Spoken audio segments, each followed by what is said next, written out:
आप याद करिए 26/11 क्या किया कांग्रेस ने। अटैक के बाद सबूत का पोथा लेके घूम रहे हैं। हर एक बार वही होता था कि हमने सबूत इकट्ठा किए हैं, हमने पाकिस्तान को दिए हैं, पाकिस्तान कार्रवाई करेगा। ऑपरेशन सिंदूर खत्म नहीं हुआ है। अगर पाकिस्तान दुस्साहस करेगा तो इंडिया जवाब देगा। इस बार पाकिस्तान के बॉर्डर अंदर घुस के आतंकवाद के केंद्रों पे जो मार हुई है वो बनी रहेगी, वो होता रहेगा। पाकिस्तान ये बोल के पल्ला नहीं छोड़ा सकता है कि आतंकवादी संगठन को हम नहीं जानते हैं, उनसे हमारा कोई लेना देना नहीं है, वो हमसे भिन्न है। ये जो लुका छिपी पाकिस्तान खेलता है, मोदी जी ने इसका भी पर्दाफाश किया है कि जब दो न्यूक्लियर परमाणु शक्तियों के बीच में संघर्ष होता है तो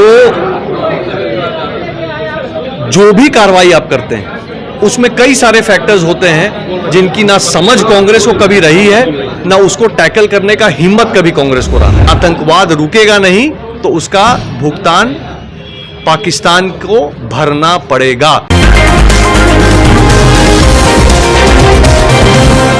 बीजेपी के राष्ट्रीय महामंत्री ऋतुराज सिन्हा इस वक्त हमारे साथ जुड़ेंगे, बात करेंगे। ऋतुराज जी, जिस तरीके से कल प्रधानमंत्री नरेंद्र मोदी ने राष्ट्र को संबोधित किया, इसके बाद अब जाकर कांग्रेस सवालिया चिन्ह उठा रही है। कांग्रेस के नेता हैं अशोक गहलोत, उनके द्वारा कहा गया है कि क्या ठेकेदार हैं क्या डोनाल्ड ट्रंप, वो समन्वय बना रहे हैं, सीज फायर जैसी निर्णय दिलवाने का काम कर रहे हैं। कई तरह के आरोप लगाए गए उनके द्वारा और कहा गया है कि जिस तरीके से सेना लड़ रही थी उनका मनोबल को गिराया गया है और भी कई तरह के आरोप। देखिए, बहुत सीधी सी बात है कि जब दो न्यूक्लियर परमाणु शक्तियों के बीच में संघर्ष होता है तो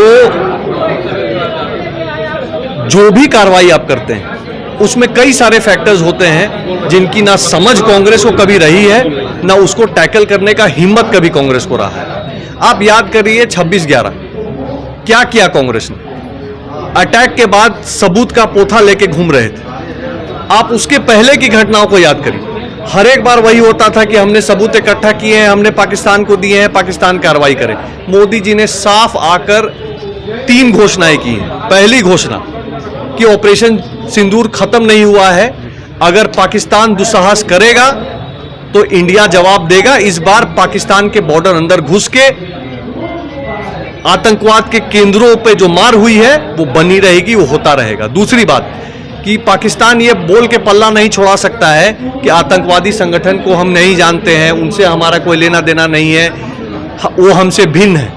ये जो लुका छिपी पाकिस्तान खेलता है, मोदी जी ने इसका भी पर्दाफाश किया है और स्पष्ट कहा है कि अगर आतंकवाद रुकेगा नहीं तो उसका भुगतान पाकिस्तान को भरना पड़ेगा। और तीसरा उन्होंने स्पष्ट किया है कि परमाणु शक्ति होने का नाजायज फायदा पाकिस्तान उठाना बंद करे। इंडिया अगर मिसाइल उसके परमाणु असलों के स्थान तक गिरा सकता है तो इंडिया कल वहां तक घुस भी सकता है। शिक्षा न्याय यात्रा कांग्रेस की निकलने जा रही है। राहुल गांधी बिहार पहुंचेंगे, छात्रों से मिलेंगे कुछ दिन बाद। राहुल गांधी जी का बिहार में क्या क्रेज है, वो खड़गे जी आए थे उनके बक्सर में, उसकी फोटो जो है आप जरा चला दीजिए, वो दिख जाएगा। देखिए, ऋतुराज सिन्हा राष्ट्रीय महामंत्री भाजपा के थे इस वक्त हमारे साथ, जहां ऋतुराज सिन्हा ने अपनी बातें रखी है, जिस तरीके से राष्ट्र को संबोधित किया है प्रधानमंत्री नरेंद्र मोदी ने, इसको लेकर क्या कुछ कहते ऋतुराज सिन्हा आपने सुना है।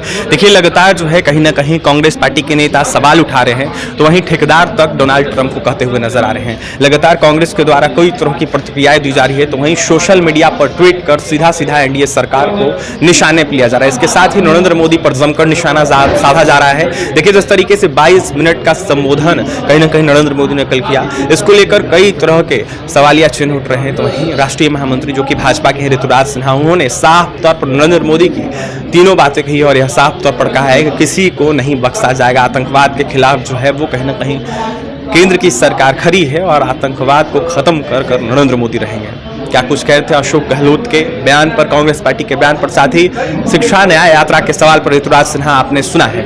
पटना से सहयोगी पंकज के साथ अभिषेक की रिपोर्ट।